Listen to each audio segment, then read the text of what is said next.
Woman saved lynx cub on a cliff. What happened next is unbelievable.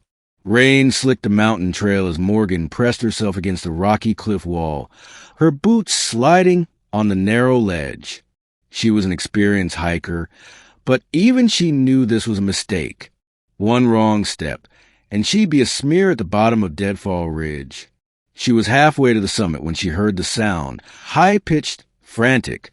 Not a bird, not the wind. A cry. She turned her head carefully and squinted across the ravine. The sound came again, shrill, desperate. Something was clinging to a ledge barely visible beneath a crag of stone.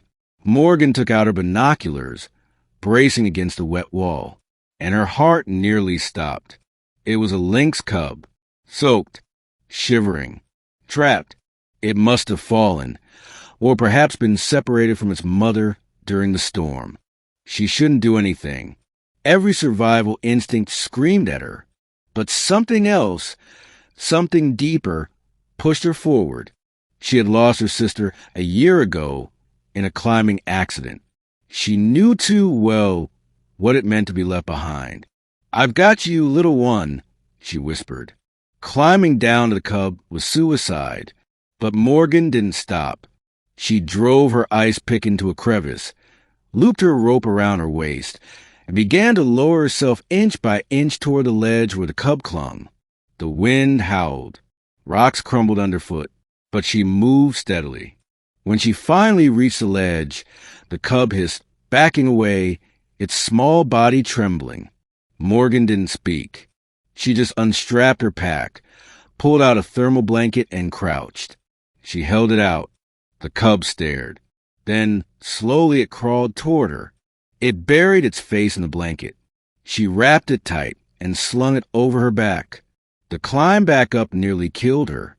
Twice, her boot slipped. Once, her grip faltered. But she didn't stop, not with that tiny life pressed against her back. Finally, she pulled herself over the ledge and collapsed in the mud, gasping. The cub let out a weak mew. "You're safe," she panted. "We're both safe."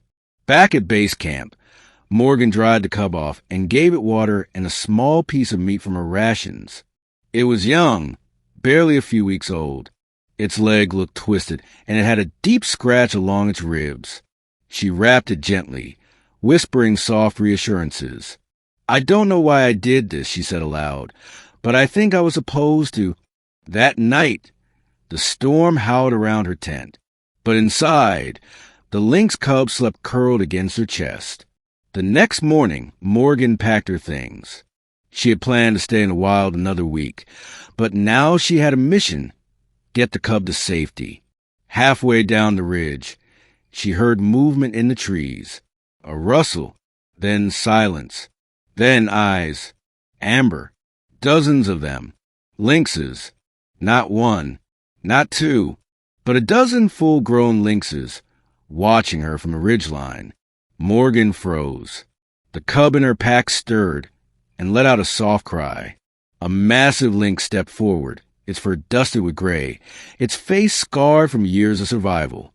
It locked eyes with Morgan. She stood frozen. Then the cub squeaked again. The scarred lynx stepped forward and chuffed. Morgan blinked. It wasn't a growl. It was a call. The cub wriggled. Then, slowly, Morgan knelt. She opened the blanket and set the cub down in the grass between them. The adult lynx stepped close, sniffed the cub, nudged it with its muzzle. The cub cried out and the adult purred. Morgan watched in awe. It was the cub's mother. Then the rest of the pride stepped forward, surrounding them. Morgan held her breath, unsure what came next.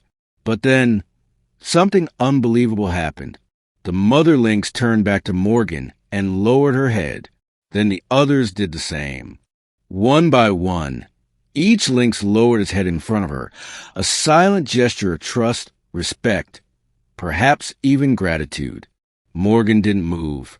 Then the mother lynx stepped closer and brushed its head against Morgan's shoulder. Morgan felt a shock pass through her. A wild creature, apex predator of the highlands, was showing her affection. The cub chirped happily, now nestled among its family. Morgan backed away slowly, not out of fear, but reverence. She knew the wild had accepted her. Back in town, no one believed her at first. But rangers found prints, lynx prints, a whole group, something never before recorded in that region. Morgan returned to the mountain a month later. Near the ledge where she had rescued the cub, she found something that stopped her cold. A rabbit, freshly killed, left on a flat stone. A gift, and beside it, a lynx paw print with a tiny, smaller print beside it. The cub had survived. Morgan smiled, eyes stinging with tears. She left a scarf of hers tied to a branch near the spot. A reminder. She had gone to the mountain to forget pain. But the wild had reminded her what it meant to save something, to matter again. And somehow, in the eyes of a lynx cub and the bow of a wild pride, Morgan had found healing.